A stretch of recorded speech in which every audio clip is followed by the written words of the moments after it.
जड़, अंधे, बहरे, गूंगे, पिशाच और पागलों की तरह हो गए और अब अपने नगर से बाहर निकल पड़े। दिगंबर, कोई वस्त्र नहीं, बाल बिखेर लिया, मानो कोई जड़ हो, अंधा हो, बहरा हो, गूंगा हो, पिशाचवत, पागलवत, अपने अवधूत वृत्ति। जब वो निकलते तो लोग उनको पागल समझ करके कोई ईंट मारता, कोई पेशाब कर देता, दुरुक्त ही कोई गाली देता, कोई थूक देता, कोई ढेला मारता, कोई बिष्ठा, कोई पकड़ करके उनको उनके मुख के सामने अधोवायु छोड़ता। ये तिरस्कार कौन है? ये भगवान ऋषभदेव। ऐसा अवधूतों की स्थिति होती है, उस अवधूत परमहंस स्थिति का आचरण करके दिखा रहे। ये जो विरक्त हो करके मौन आश्रय लेकर के विचरण करते हैं, उनको ये प्रसाद जरूर मिलता है। अपने लोगों को मिला है प्रसाद। ये गाली मिलना, मार पिटाई मिलना, धक्का मारना, नाना प्रकार के कटु वचन कहना, कई दिन भूखे रहना, नाना प्रकार के क्लेश ये मिलते हैं।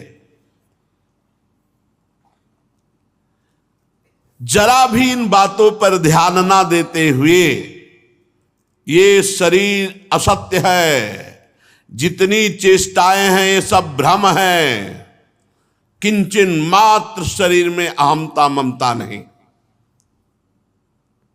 बस यही सूत्र काम करता है। भगवत प्राप्ति की योग्यता तभी आती है जब ऐसे अपमान हो, जब कुम्हार अपनी मटकी को सूर्य के ताप से तपा करके और आवे में जला करके पक्का करके बाजार में रखते ना, सिक्के से बजाई जाती है। अगर भन्न भन्न बोलने लगे तो समझ लो कहीं छेद है, कहीं एकदम टनाटन एकदम। तो इसमें बोल नहीं निकलते तो टनाटन। अगर भन भनाया तो अभी कीमत वाला नहीं है। इस मार्ग के पथिक को ठोका बजाया जाए तो भन बनाना नहीं चाहिए, चुप मौन। अगर भन बनाया तो कीमत नहीं लगेगी। क्या चाहिए भगवान? उसको कौन सब मोक्ष चाहिए? सायुज्य, सारूप्य, सारिष्ट, सामीप्य, एकत्व। क्या चाहिए? कोई धूल फेंकता, कोई लघु शंका कर देता, कोई थूकता, कोई मारता, कोई खोटी खरी सुनाता। ये सब भ्रम है। उस समय विचार, ये परमहंसचर्या है। ये सब भ्रम है। अहमता ममता शरीर में है नहीं, ये सब भ्रम है, ये सत्य नहीं है। खास बात यही है, अपने परमात्म स्वरूप में स्थित अखंड चित्तवृत्ति, ब्रह्माकार। भगवान ऋषभदेव जी ने अब दूसरी वृत्ति धारण की, बीभत्स वृत्ति, घृणास्पद वृत्ति। ऐसे मल लिया, पूरे शरीर में लगा लिया। ये अवधूतों की वृत्ति है। बीभत्स वृत्ति से बहुत समय तक रहे। लघु शंका, ना नहाना ना धोना, ऐसे सब, ऐसे घृणास्पद वृत्ति, देख के कोई नजदीक न जाए। फिर इसके आगे अजगर वृत्ति, एक ही जगह लेट गए, वही सोच लघु शंका सब हो रही, उसी में लौट रहे। जो मुख के सामने आ गया, अजगर को जैसे पता है, मुख के सामने आ गया, उसी को पा लिया। कई कई दिन भूखे रहना, कभी कोई प्रारब्धवशात शरीर से के प्रारब्ध से पीड़ित होकर कोई आहार आ गया तो पा लिया, अन्यथा नहीं। और वो भी लेटे लेटे ही खाना, वही मलमूत्र का त्याग करना, उसी के ऊपर लौटना, लेटे लेटे ही खाना। ये शरीर से ऊपर उठे हुए महापुरुषों की वृत्ति। ऐसे भी महापुरुष के दर्शन हुए, ऐसे भी। ठीक ठाकुर जी सामने मंदिर है, उनको बोध ही नहीं। एक यज्ञोपवीत, नीचे वस्त्र, थोड़ा सा बच्चे मन आया तो वस्त्र हटा दिया, फिर वो बांध लिए, वहीं सामने हो रहे हैं, बिल्कुल शुद्ध नहीं। शौच ऐसे बैठ के हो रहे जैसे खेत में सामने, बाल्टी में पानी रखा था ऐसे ऊपर से ऐसे डाल लिया। ओ क्या स्थिति, हर समय भगवदाकार स्थिति, एक सेकंड के लिए भी कहीं दे स्थित, हजारों मच्छर पूरे शरीर में चल, कोई मतलब, तेजो में मुख कांति, हर समय वो भक्ति से अवधूत अवस्था को प्राप्त महापुरुष, हर समय नाम उनकी जिह्वा से निकला, हर समय बीच बीच में चीख पड़ते थे, इंद्र नीलमणि नीलमणि, प्रभु की तरफ चीख पड़ते थे। 3-4 दिन रहे, 3-4 दिन रहे। ऐसे जब महापुरुष मिलते तो पीछा कर लेते, जहां स्थिति समझने के लिए। जैसे ब्रह्मलीन महापुरुष मिले तो पीछा कर लेते, 3-4 दिन रात दिन उन्हीं के साथ रहते। उसी मल में लौट करके पूरे शरीर को मल से सान लेते। लेकिन आश्चर्य की बात, ऋषभ देव जी महाराज जी के तस्य हा यह पुरीश सुरभि सौगंध वायुस्तम देशम 10 योजनम समन्तात सुरभिम चकार। 10 योजन तक उस मल की सुगंध जाती थी। भगवान ऋषभ देव जी के मल से बड़ी सुगंध निकलती, जो 10 योजन, 1 योजन का मतलब 4 कोस, तो 10 योजन का मतलब 40 है नहीं, 40 कोस, 4 से 12 120, 120 किलोमीटर खुशबू जाती थी।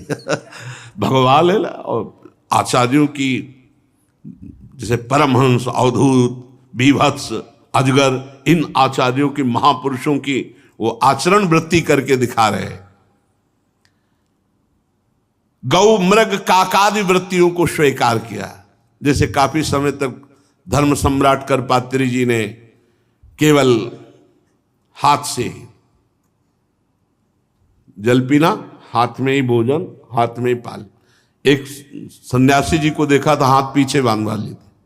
अब जैसे ये गौवृत्ति, तो गौ के हाथ तो नहीं होते ना, तो मुंह में ऐसे जो पानी पिया गंगा जी में ऐसे पशु की तरह, और ऐसे पत्तल में भोजन रख दिया सान के, तो जो मुख से गौवृत्ति, मृगवृत्ति, काकवृत्ति, बड़े कठोर गंगा किनारे एक से एक महापुरुषों के दर्शन हुए। जब ये लगता कि हम ऐसे घूम रहे तपस्या में जीवन, तो जब उनकी तपस्याएं देखते थे लगता कुछ नहीं है, हम जवान हैं, ये वयोवृद्ध हैं, कितनी कठोर तपस्या। तब और वैराग्य बढ़ता।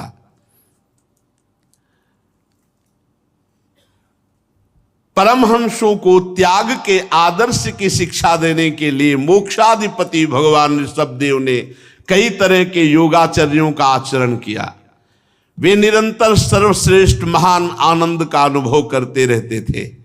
उनकी दृष्टि में निरुपाधिक रूप से संपूर्ण प्राणियों के आत्मा अपने आत्मस्वरूप भगवान वासुदेव से किसी प्रकार का भेद नहीं रह गया था। अभेद स्थिति, भगवत स्वरूप,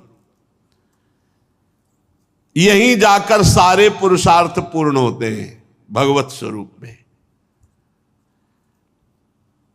भगवान ऋषभदेव जी के पास हाथ जोड़कर सारी सिद्धियां खड़ी हो गई। आकाश गमन, आकाश से जा सकते हो, और मन गमन, मन के अनुसार पहुंच सकते हो। जैसे आप यहां कभी अमेरिका गए और अभी सोचा उस स्थान को, वहीं पहुंच गए सशरीर, ये सिद्धि। अंतर ध्यान हो जाना, दूसरे के शरीर में प्रवेश कर जाना, लाखों करोड़ों कोस दूर की बात को देख लेना, सुन लेना, ये सब सिद्धियां आकर के हाथ जोड़कर खड़ी हो गई। पर भगवान ऋषभदेव जी ने एक भी सिद्धि स्वीकार नहीं की। राजा परीक्षित ने पूछा, भगवान, योग रूपी वायु से प्रज्वलित हुई ज्ञानाग्नि से जिनके राग आदि कर्म दग्ध हो गए थे, यदि उनको ये अणिमादिक सिद्धियां कर प्राप्त हुई तो उन्होंने स्वीकार क्यों नहीं किया? क्योंकि वो तो ब्रह्म स्वरूप में स्थित थे, उनका सिद्धियां क्या बिगाड़ सकती थी? फिर ऋषभ भगवान ने इन सिद्धियों को क्यों स्वीकार नहीं किया? बहुत ध्यान देने का विषय। लोग इसी को सिद्धि मान लेते हैं भगवत मार्ग की। ये तो 5, 6, 7 सिद्धियों की बात वर्णन की, प्रधान 28 सिद्धियां हैं, और फिर सैकड़ों सिद्धियां हैं, और फिर करोड़ों सिद्धियां हैं। श्री राधा किंकरी नाम लुठत चरणों रद्भुता सिद्धि कोटि, करोड़ों सिद्धियां राधा दासियों के चरणों में लौटती रहती हैं, लेकिन वो स्वीकार नहीं करते। भगवान ऋषभ देव जी ने सिद्धियां क्यों नहीं स्वीकार की? उन सिद्धियों को स्वीकार नहीं किया जाता। अगर स्वीकार कर ले तो भगवत प्राप्ति नहीं होगी। श्री सुखदेव जी ने कहा, तुम्हारा कहना ठीक है राजन कि वो ब्रह्मबोध संपन्न महापुरुष, किंतु बहुत सुंदर बात कह रहे, बहुत सुंदर। जैसे चालाक व्याध ने मृग को पकड़ लिया तो वो मृग पर विश्वास करके उसे छूट नहीं दे देगा, नहीं तो भाग जाएगा मृग। ऐसे ही मन पर कभी विश्वास नहीं किया। मन का भरोसा कभी योगी न कर ले, नहीं तो कभी भी वो गिरा सकता है। चंचल मन कभी किसी का मित्र नहीं हो सकता। औरों की तो बात जाने दो, देवाधिदेव महादेव भगवान के मोहिनी रूप में आसक्त हो गए थे, और चिरकाल का संचित तप जब क्षीण हुआ तब होश आया। उसी से ये सप्तम धातु अष्टम धातु ये प्रकट हुई। बहुत बढ़िया श्री सुखदेव जी महाराज उत्तर दी। पहले जैसे चालाक व्याध पकड़े हुए हिरन पर कभी विश्वास नहीं करता, ऐसे ही योगी को कभी अपने मन पर विश्वास नहीं करना चाहिए। जैसे व्यभिचारिणी स्त्री चाहे जितना विश्वास दिलाए, कभी विश्वास नहीं मानना चाहिए। जो कई पुरुषों से संबंध रखती है वो विश्वास दिलाकर बध करा देगी। ऐसे ही ये बुद्धि, ये मन, इन पर कभी विश्वास न दे। अगर विश्वास करेगा तो फांस दिया जाएगा, मारा जाएगा, बंध जाएगा। काम क्रोध मद लोभ मोह भय, कोई भी बुद्धिमान पुरुष कभी इन पर विश्वास नहीं कर सकता। भगवान का अवतार ऋषभ देव जी ये शिक्षा देने के लिए कि भगवत प्राप्ति के लिए, ब्रह्मबोध के लिए, ब्रह्मबोध स्वरूप महापुरुष, भगवत प्राप्त महापुरुष भी इन सिद्धियों को स्वीकार ना करे। गोस्वामी तुलसीदास जी ने भी लिखा है, जिद्द सिद्ध पेरहि बहुआई, और बुद्धि लोभ दिखावे भाई, और होए बुद्धि जो परम सयानी, तिन तन चितई नानहित। ये अनहित कर देंगी, इनका स्वीकार करना ठीक नहीं।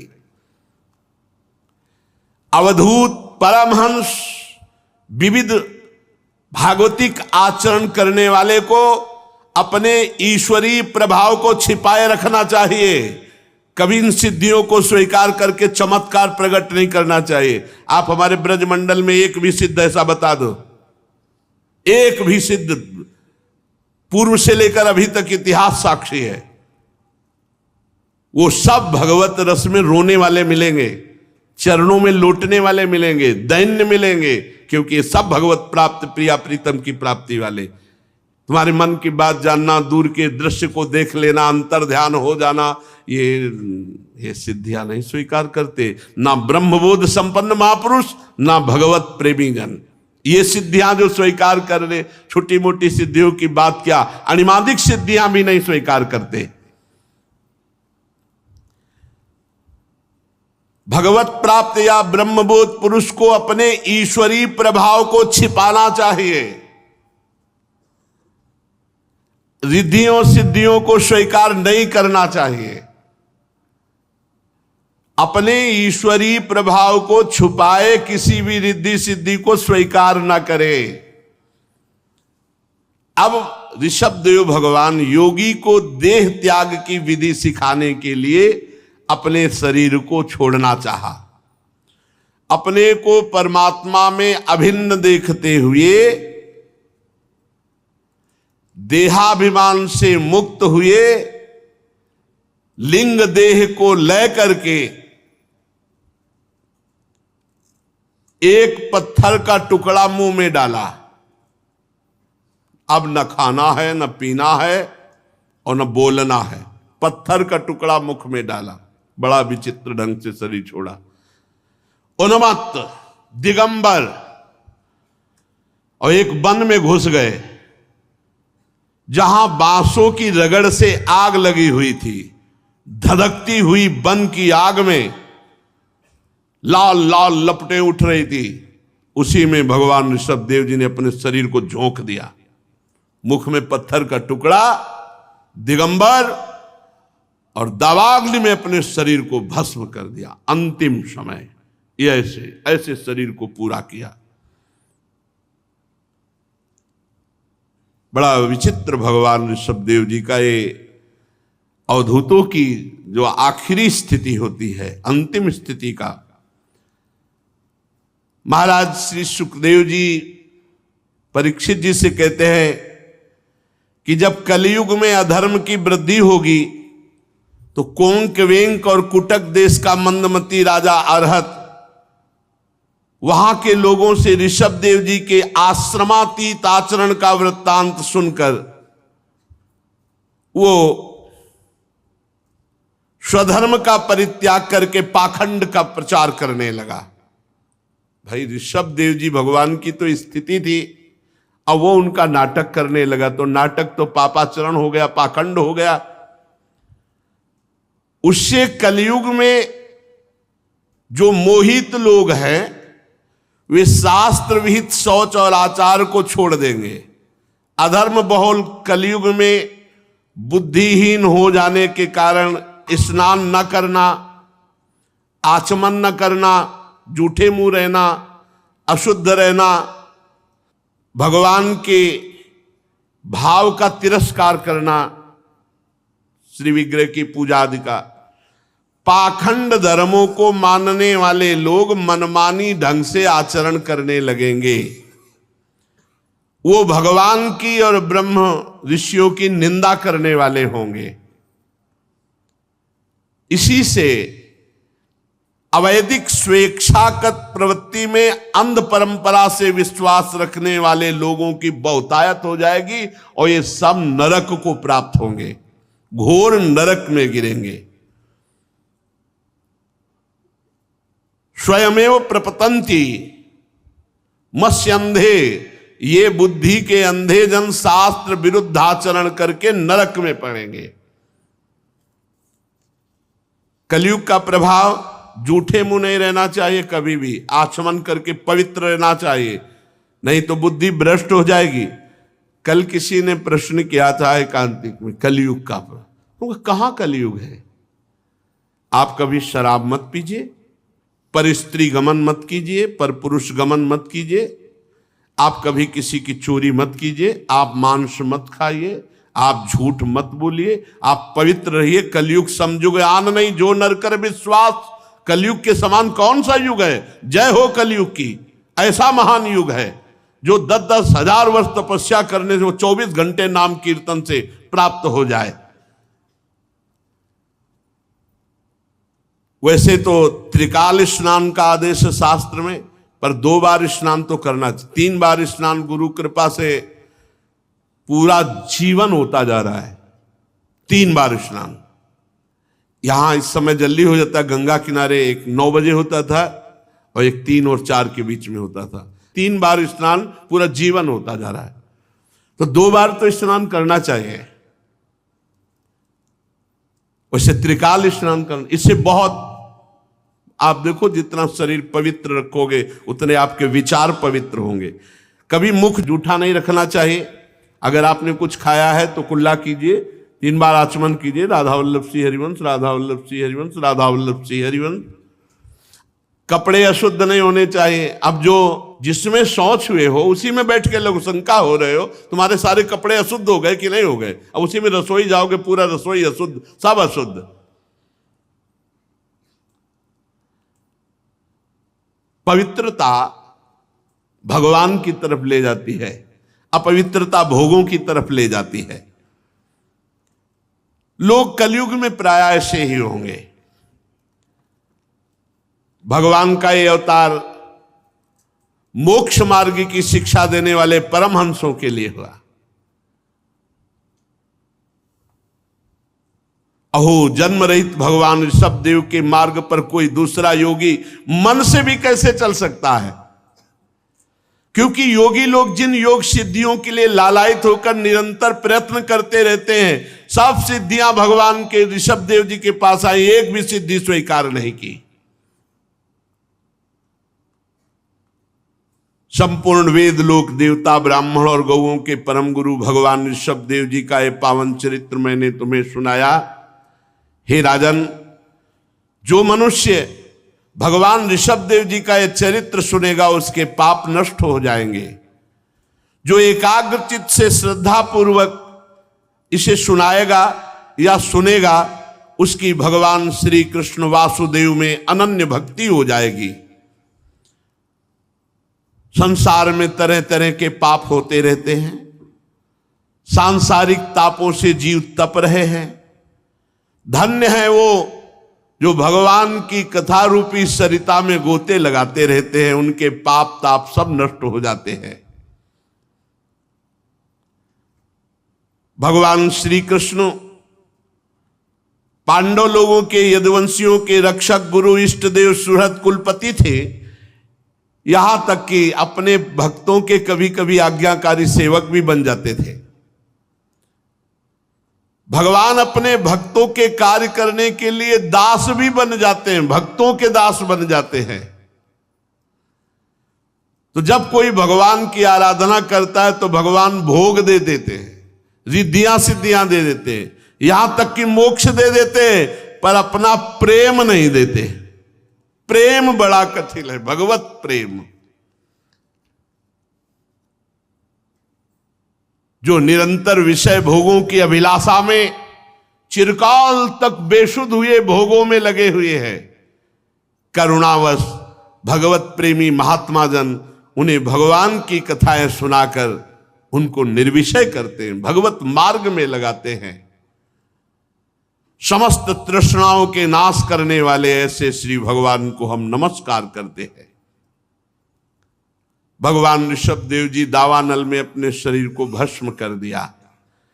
इधर चक्रवर्ती सम्राट पद पर भगवान ऋषभदेव जी के बड़े पुत्र महाराज भरत जी विराजमान थे। भगवान ऋषभदेव ने अपने संकल्प मात्र से उन्हें पृथ्वी की रक्षा करने के लिए सामर्थ्य देकर राजा पद पर विराजमान किया। महाराज भरत जी का विश्वरूप की कन्या पंचजनी से विवाह हुआ। पंचजनी के गर्भ से उनके सुमति, राष्ट्रभृत, सुदर्शन, आवरण और धूम्रकेतु नाम के 5 पुत्र हुए, जो भरत जी के समान ही थे। इस वर्ष का, जिसका नाम पहले अजनाभ वर्ष था, भरत जी के नाम से ही इसका नाम भारत वर्ष हुआ। भगवान ऋषभदेव जी के पुत्र भरत जी के नाम से ही पहले ऋषभदेव जी तक अजनाभ वर्ष इसको कहा गया। भरत जी जब राजा बने तो उनके नाम से इस देश का नाम भारत वर्ष हुआ, श्रीमद् भागवत के अनुसार।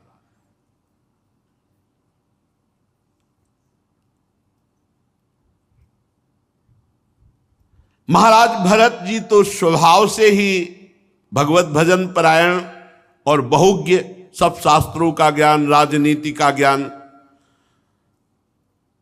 जैसे उनके पिता पितामह राज्य करे वैसे ही भरत जी राज्य किए। बड़े वात्सल्य भाव से दुलार करते हुए अपनी प्रजा का पालन किया और छोटी बड़ी बहुत सी यज्ञों का अनुष्ठान किया।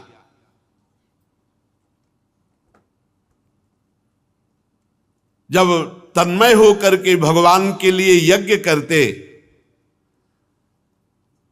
तो उनके भाव में हर समय श्रीवत्स कौस्तुभ माला चक्र शंख और गदा धारण किए हुए भगवान का भाव निरंतर बना रहता, मानो सामने भगवान विराजमान। ऐसे भाव से युक्त होकर के यज्ञ करते।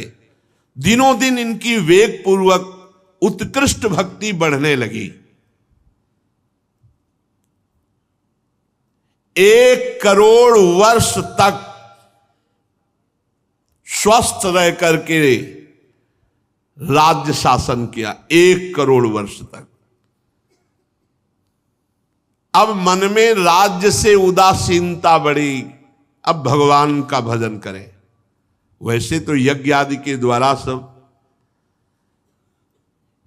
अपने जो पुत्र थे उनको यथायोग्य राज्य संपत्ति दे दी और आप निकल पड़े राजमहल से। पुलहाश्रम हरिहर क्षेत्र में आकर के भजन करने का दृढ़ निश्चय किया।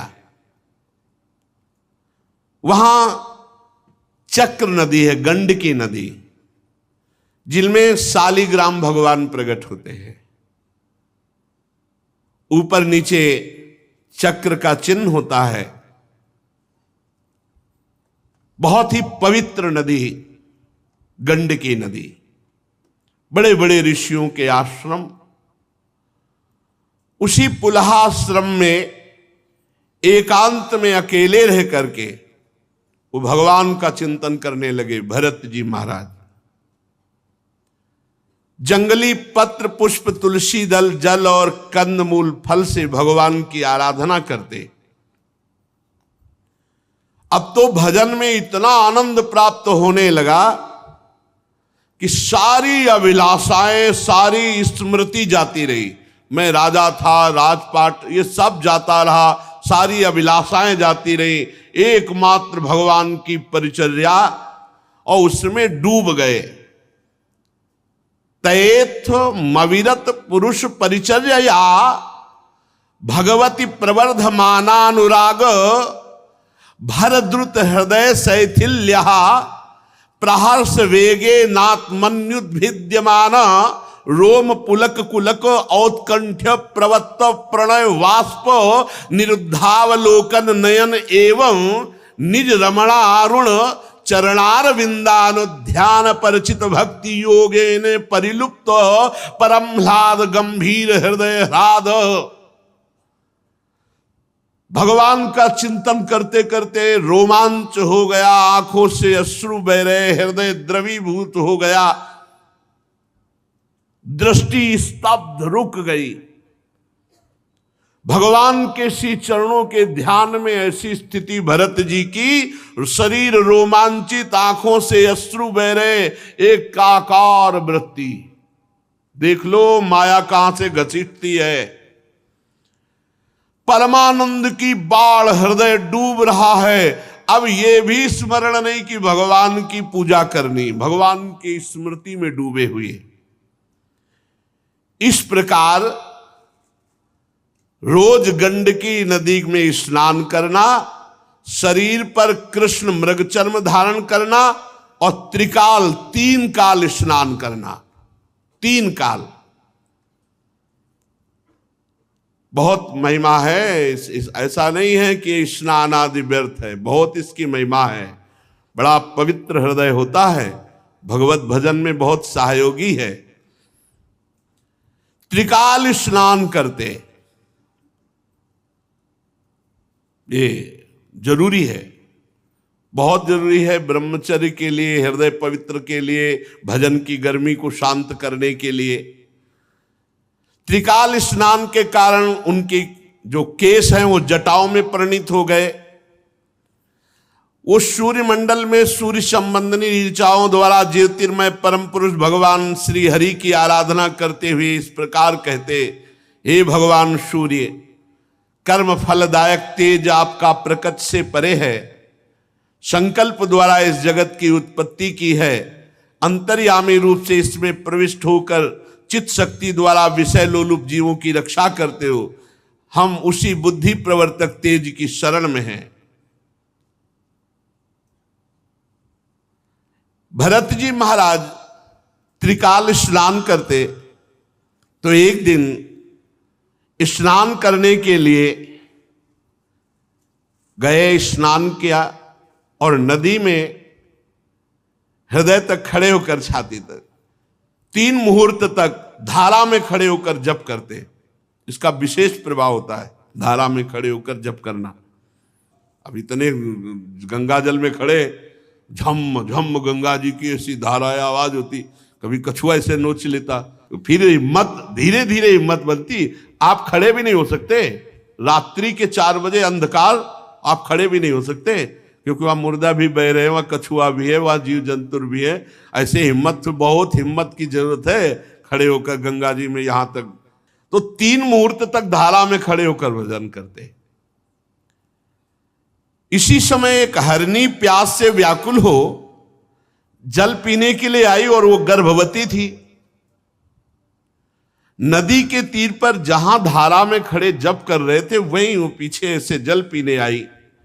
अभी वो जल पी ही रही थी, बहुत भयंकर सिंह की दहाड़ सुनाई दी, और वो डरपोक स्वभाव भी होता है, और हरनी वो डर गई। और वो भीषण शब्द ऐसा लगा कि उसको लगा कि मेरे पीछे ही सिंह है। बड़ी ऊंची छलांग होती हिरन की। अब उसे लगा मेरे प्राणों पर बन आई, तो एकदम किनारे से छलांग मारी कि धारा को, गंडकी नदी की पार कर जाए। अब वो जो छलांग मारने की प्रक्रिया थी, उससे गर्भ योनि द्वार से निकल करके जल की धारा में गिरा। अब वो मृगी गर्भवती थी, तो छलांग मार के पार तो नहीं जा पाई, वो भी गिर गई, डरी हुई थी, वहीं मर गई। अब ये दृश्य भरत जी जप करते हुए देख रहे थे। उन्होंने देखा कि हरनी तो मर गई, कृष्ण सारस्वती निपपातात चमहमार, जो इसकी मां थी वो तो मर गई, जो बच्चा था वो जल में प्रवाहित हुआ। दौड़ पड़े राजर्षि भरत जी, दौड़ पड़े मंत्र जप छोड़ करके, और दौड़ना ही चाहिए। और दयावश उसको गोद में उठा लिया, हिरन के बच्चे को, और अपनी कुटिया पे ले आए, जो फूस आदि की बनी होगी। छोटा बच्चा तो बड़ा अच्छा लगता है, फिर मृग का तो और। भरत जी को ऐसी शीतलता मिली, मानो जैसे राजपाट पुत्र सब छोड़ के आए थे, तो एक विरह होता है, वो जान नहीं पाए कि वो अभी विरह। कितनी ऊंची स्थिति का वर्णन किया है। भगवान के चरणारविंद के ध्यान में शरीर पुलकित तो रोमांच, और ऐसी स्थिति कि अब क्या पूजा करनी ये भी सुध नहीं रह गई। अब उस बच्चे को रात दिन छाती से लगा के रखना और दुलार करना, बस 2-3 दिन में वो तो चलने तो 2-4 घंटे में लगता है, 2-3 दिन में तो छलांग मारने लगा। अब उसी के लिए हरी हरी घास बिन के लाना, और छाती से लगाए हैं, गले में बैठा ले हैं, पुचकारते, चूमते, हृदय से लगाते। अब सब यम नियम पूजा छूट गई, भगवान का चिंतन छूटने लगा। ये खास बात। ऐसा विचार करने लगे, देखो काल चक्र का प्रभाव, ये अपनी मां से अलग होकर मेरी गोद में आ गया, अब ये मेरा शरणागत है, अब मैं इसे नहीं छोड़ सकता, क्योंकि मैं ही इसका माता पिता भाई बंधु हूं, मैं ही इसका संगी हूं, मेरे सिवाय इस जगत में इसका कोई है नहीं, और ये भी मुझ पे बहुत विश्वास करता है। और वो भी छोटा बच्चा, तो अपने छोटे छोटे सींगों से ऐसे करता, भरत जी के कांधे पे प्रेम है। अब पूरे परिवार का प्रेम छोड़कर एकांत भजन कर रहे थे, भगवान से प्रेम हटा हिरण के बच्चे में। अब उसके प्यार दुलार के लिए कांधे पे चढ़ा के ले जाते, जहां हरी हरी घास होती तोड़ तोड़ के उसके पवाते, दुलार करते। हरिण के बच्चे में ऐसी आसक्ति हो गई कि उठते बैठते सोते टहलते भोजन करते, जो भी हर समय उसी को पास रखना, गोदी में बैठा ले रहना, दुलार करना। अब उनका जो भी भाव था वो पूरा हिरण में लग गया और एक भय सता गया, कहीं मैंने छोड़ दिया भेड़िया खा गया तो, कहीं व्याघ्र खा गया तो मुझे तो बड़ा दोष लगेगा कि शरणागत का त्याग कर दिया। नहीं नहीं, तो वो वन में टहलाने के लिए ले जाते, कुटिया में उसी का दुलार कर। अरे इतना दुलार हो गया कि भगवान का भजन सब छूट गया। ये बड़े आश्चर्य की बात है कि जिस भजन के लिए उन्होंने राज रानियों का पुत्रों का त्याग किया, वही भजन का त्याग हो गया हिरण के बच्चे से। कभी कभी हृदय में इतना द्रवित हो जाता कि हिरण के बच्चे को छाती से लगाते, दुलार करते, कांधे पे बैठा लेते, गोद में लेते, बस उसी के दुलार में। अगर कुछ नित्य नैमित्तिक कर्म करना, मानो स्नान करना है, तो अब मंत्र जप करते हुए नहीं, हिरण को देखते ऐसे उसको पकड़े हुए, ऐसे डुबकी मारी, हिरण न छूट जाए। और जब स्नान करके निकलते तो उसको कहते, बेटा तेरा मंगल हो, तेरा सर्वत्र कल्याण। कैसे महापुरुष, कैसा हृदय होता है महापुरुषों का। बेटा तेरा सर्वत्र मंगल हो, मनसा तस्मा आशीष आशास्ते स्वस्ति ता वत्स ते सर्वत्र इति, सर्वत्र तेरा मंगल। कर दिया मंगल, कर दिया मंगल, महापुरुषों का संकल्प। अगर वो कहीं फुदक कर इधर उधर हो जाता तो ऐसे वियोग में हो जाते, उनका चित्त युग्निन हो जाता, व्याकुल हो जाते, रुदन करने लगते। कहां गया मैं, मतलब हिरण शावक, मतलब विकल होकर कहने लगते कि हे भगवान, मेरे उस हिरण के बच्चे की रक्षा करना। क्या मैं हरी हरी दूब फिर अब खवा पाऊंगा उसे? कहीं ऐसा तो नहीं कुत्तों ने गोल बांध करके आक्रमण कर दिया हो, या भेड़िया, या कोई शूकर आदि, या कहीं व्याघ्र ही न खा गया हो। अरे संपूर्ण जगत कुशल के लिए प्रकट होने वाले वेदत्तई भगवान सूर्यास्त होना चाहते, लेकिन मेरा मृग दिखाई नहीं दे रहा। हाय कैसे, क्या करूं, कहां जाऊं? महाराज भरत, हे हरिण राजकुमार, मुझ पुण्यहीन से यदि कोई गलती हो गई हो तो तुम क्षमा कर दो, तुम आ जाओ। कैसी दशा, कैसी पूरी जैसी भगवान पर दशा वही यही है। यही द्रवित हृदय को बचाओ, अगर कहीं फंसा तो वैसे ही फंसता है।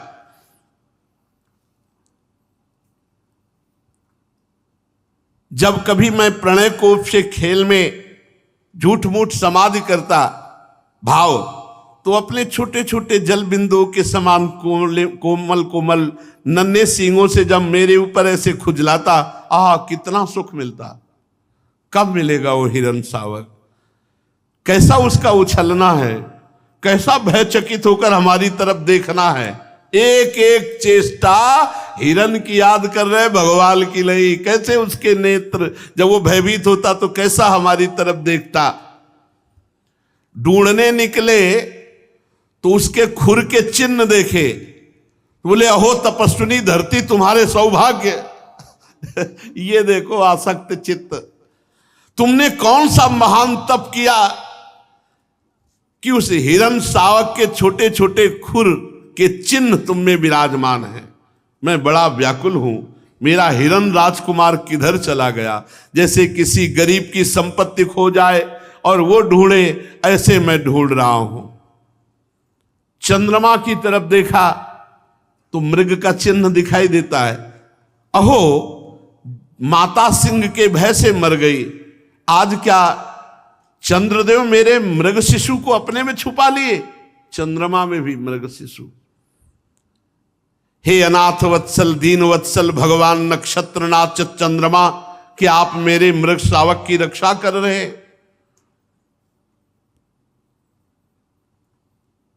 कहीं ऐसा तो नहीं मैं पुत्रों के वियोग की दावानल को छुपा लिया और वही पुत्रों का वियोग मृग शावक के उसमें कहीं मैं चूक तो नहीं कर रहा।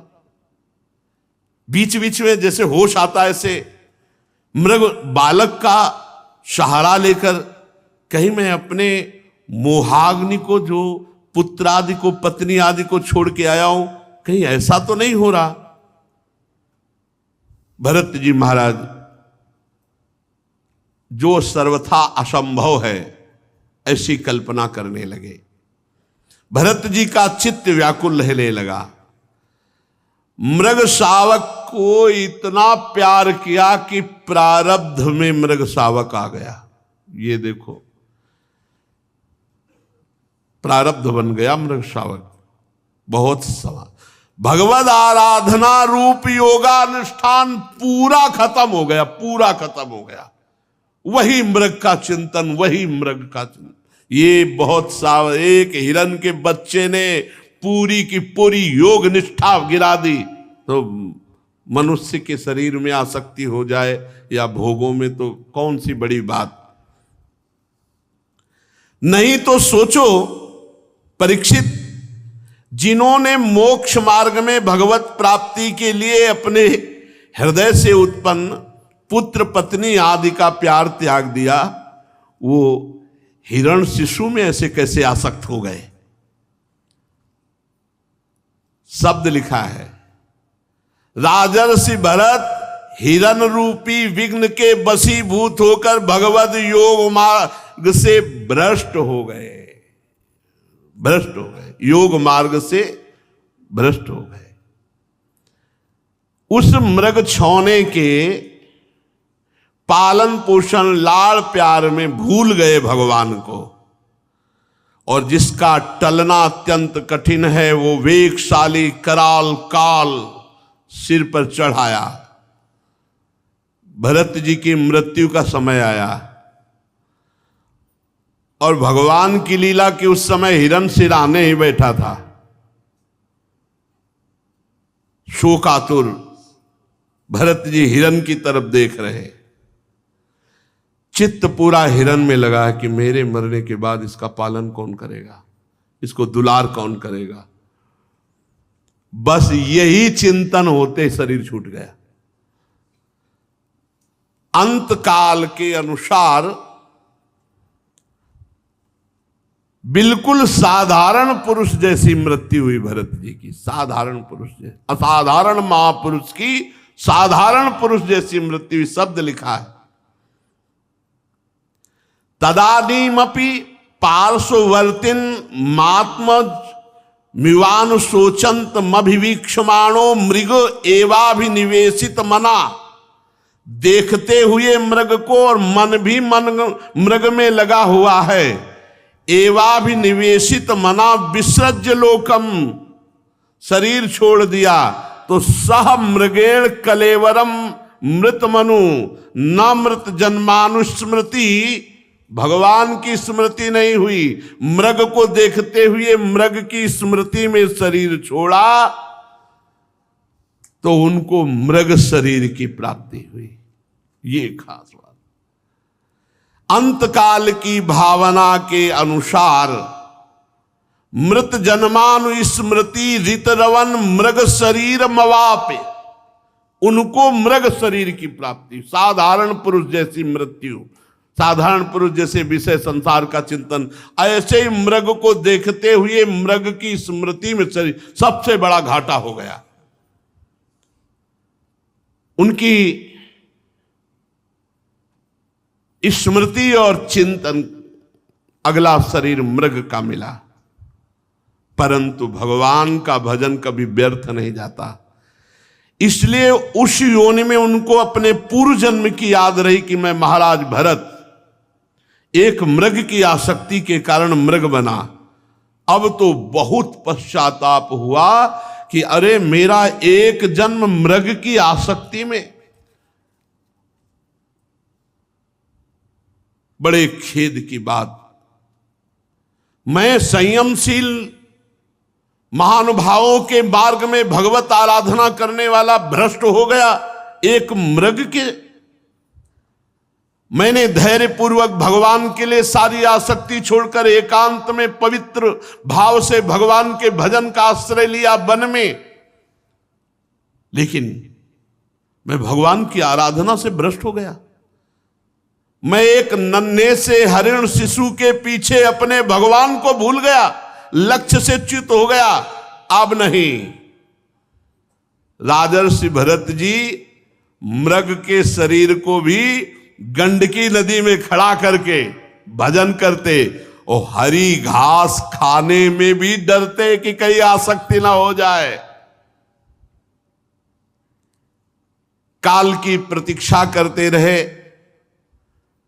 कुछ समय बाद सूखे पत्ते खा करके गंडकी नदी में भजन करते हुए मृग का शरीर छूटा प्रारब्ध। अब महाराज जड़ भरत जी के रूप में भरत जी का जन्म हुआ। सो आगे की चर्चा। श्री राधा वल्लभ लाल की जय।